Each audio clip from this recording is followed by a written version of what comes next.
ఉమ్మడి చిత్తూరు జిల్లాలో తోతాపురి మామిడి పంట చాలా ప్రధానమైన పంటగా ఉంది. దాదాపు 77,000 మంది రైతాంగం మామిడి తోటలని పెంచి వాటిపై ఆధారపడి జీవిస్తున్నారు. సగటున ఒక్కొక్క రైతు 2-3 ఎకరాలు మాత్రమే కలిగి ఉండి 2-3 ఆవుల్ని ఉంచుకొని వాటి ద్వారా జీవనాన్ని గడుపుతున్న పరిస్థితి. దాదాపు 80,000 హెక్టార్లలో తోతాపురి మామిడి అక్కడ కొనసాగుతూ ఉంది. బంగినపల్లి, రసాలు ఇట్లాంటి రకరకాల వైవిధ్యం గల మామిడి పంటలని వారు పండించట్లేదు. ఈ తోతాపురి మామిడి అనేది పూర్తిగా పల్ప్ దించి జ్యూస్ తయారు చేయడానికి ఉపయోగపడే మామిడి. దాదాపు 50 మంది స్థానిక వివిధ రాజకీయ పార్టీల నేతలు వారు ఈ పల్ప్ తయారు చేసే ఫ్యాక్టరీని స్థాపించుకొని మామిడికాయలు కొంటున్నారు.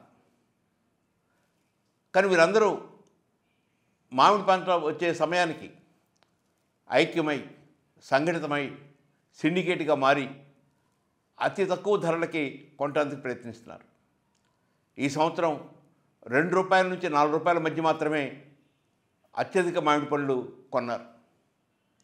ప్రభుత్వం ₹4 సబ్సిడీ ఇస్తానని ప్రకటించిన ఆచరణలో ఈరోజు వరకు రైతు యొక్క అకౌంట్లో ఆ సబ్సిడీ మొత్తం పడలేదు. ప్రభుత్వం ₹12గా ప్రకటించి ₹8కి ఫ్యాక్టరీలు కొనాలని, ₹4 ప్రభుత్వం అందిస్తుందని 2 నెలల క్రితమే చెప్పి ఈరోజు కూడా దాని అమలుకి ప్రయత్నం చేయటం లేదు.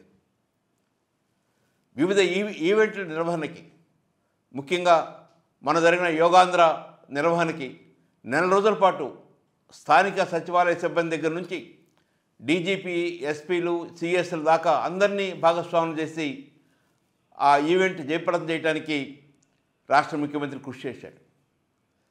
కానీ 77,000 మంది రైతుల జీవితాలు మార్పు చేయడం కోసం చిత్తూరు జిల్లా ప్రభుత్వ యంత్రాంగం ఏమాత్రం కృషి చేయలేదు. ఆ వైపు దృష్టి సారించలేదు. ప్రతిపక్ష నేత జగన్మోహన్ రెడ్డి కూడా జూన్ నెల మొదటి వారాలు 2 వారంలో వచ్చి ఉంటే కొంత ఒత్తిడి పెరిగి రైతుకు మంచి రేటు వచ్చి ఉండేది. ఇటీవల ఆయన పర్యటించిన తర్వాత ₹2, ₹4 నుంచి ₹6కి కొనటానికి సిద్ధమయ్యారు, కొంటున్నారు. కొంత ఉపశమనం రైతుకు లభించింది. ప్రధానంగా ఈ పంట మేలో చివరి వారాల్లో మొదటి వారంలో ఆ మధ్య వస్తుంది. కానీ ఈ పల్ప్ తయారు చేసే లేక ఈ గుజ్జు తయారు చేసే ఫ్యాక్టరీలు వారందరూ మాట్లాడుకొని జూన్ 2వ వారం దాకా కొనుగోలు చేయకుండా ఆపారు. దీనివల్ల రైతుకి ఒత్తిడి పెరిగి ఆ పంట ఎక్కువ పండి అది ఉపయోగం కాదనేటువంటి భయానక వాతావరణాన్ని కల్పించి తద్వారా తక్కువ రేటుకి కొనటం ప్రారంభించారు.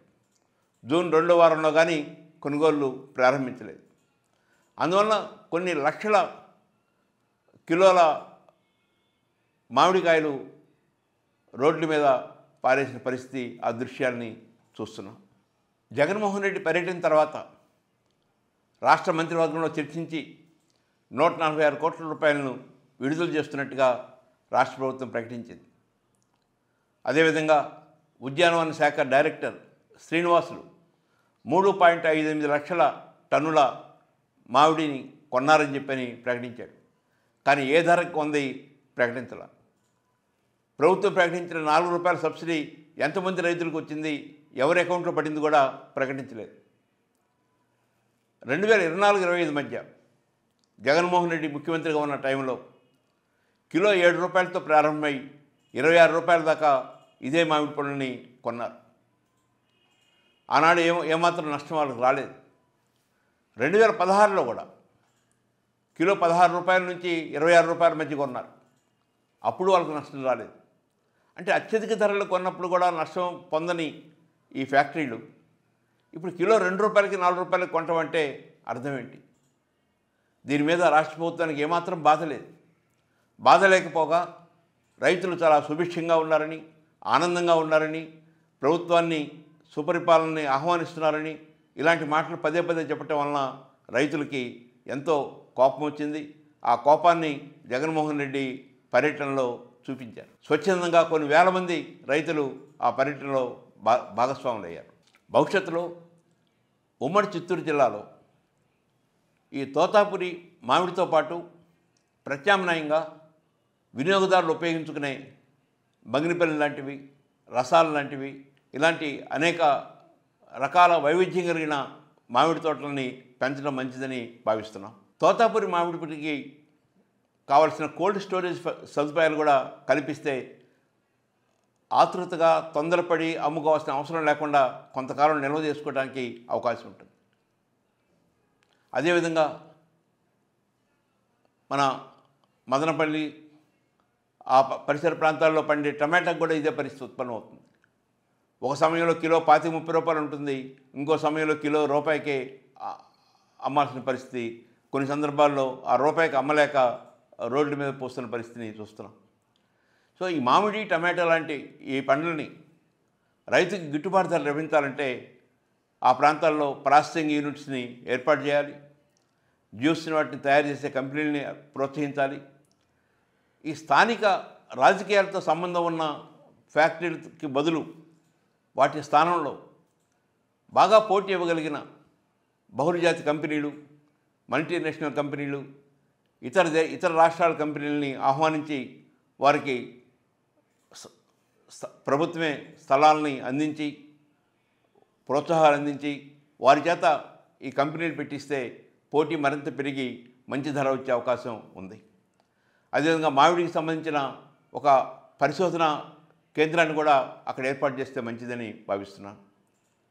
మామిడి బోర్డుని ఏర్పాటు చేసి ఈ దళాలలో బారిన పడకుండా రైతు మంచి ధర పొందడానికి అవకాశం ఉండేట్టు చూడాలని కోరుకుంటున్నాను. టొబాకో ఒకరోజు 30-40 సంవత్సరాల క్రితం టొబాకో కంపెనీలు, ప్రైవేట్ కంపెనీలు రైతులను విపరీతంగా దోచుకునేవి. ధర చెల్లించేవాళ్ళు కాదు, రైతుకి ఇవ్వాల్సిన డబ్బుల్ని అనేక వాయిదాలుగా ఇచ్చే పరిస్థితి ఉండేది. కానీ టొబాకో బోర్డు వచ్చిన తర్వాత కొంతమేరకు పొగాకు రైతులు ఈ దళారుల నుండి రక్షణ పొందారు. అదేవిధంగా ఈ ఉమ్మడి చిత్తూరు జిల్లాలో మామిడి బోర్డును కూడా ఏర్పాటు చేస్తే రైతుకు రక్షణ కలిగించడానికి అవకాశం ఉంటుంది.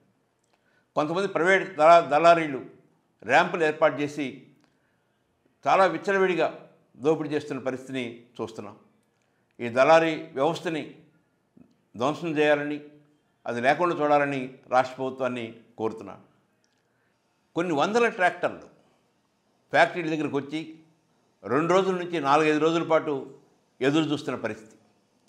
ఆ ట్రాక్టర్లో ఉన్న మామిడి దెబ్బతిని పండి దేనికి ఉపయోగం లేకుండా ఉండటంతో చాలామంది రోడ్లపై వాటిని పారవేసే పరిస్థితి వచ్చింది. మామిడి ఉత్పత్తులపై జిఎస్టీ 12% ఉంది. అది కనీసం 5% తగ్గించడం కానీ లేదా పూర్తిగా తొలగించడం కానీ చేస్తే మంచిదని తెలియజేస్తున్నాను. వందలాది కోట్ల రూపాయలు ఈవెంట్స్ పేరుతో రకరకాలుగా ఖర్చు పెట్టే ఆ డబ్బుని దుర్వినియోగం చేయకుండా ఆ మొత్తాన్ని అలాంటి ఈవెంట్స్ని మానుకొని ఆ డబ్బుని రైతుల సంక్షేమం కోసం ఉపయోగిస్తే మేలని భావిస్తున్నాను. ధరల స్థిరీకరణ నిధి కనీసం 10,000 కోట్ల రూపాయలు కేటాయించి ఎప్పుడైతే రైతు గిట్టుబాటు ధర పొందలేకపోతున్నాడో, ఇబ్బంది పడుతున్నాడో, అప్పులు పాలవుతున్నాడో అలాంటి సమయంలో ప్రభుత్వమే ముందుకొచ్చి మార్కెటింగ్లో పాల్గొని పోటీని పెంచి ధరలు పెంచాలని జనచైతన్య వేదిక కోరుకుంటుంది.